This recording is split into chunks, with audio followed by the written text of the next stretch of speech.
Hey guys, welcome back to the channel, and today I'm going to show you how to use Chase mortgage services.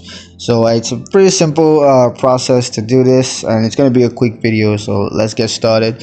First thing you want to do is to go to the Chase website and then log into your account.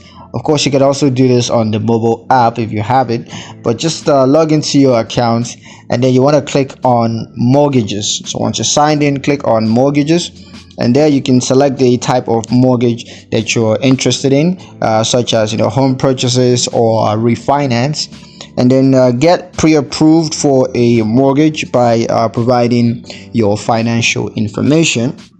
Next, you're gonna apply for a mortgage by submitting your loan application, and they're gonna review that and make sure you sign the loan documents before you submit it. So yeah, that's pretty much it on how to use Chase mortgage services. Hope you guys liked the video. Hope you found the information useful enough. If you did, like the video, comment down below, let me know what you thought, share the video with your friends, and subscribe to the channel if you haven't done so already, and I'll see you guys in the next one.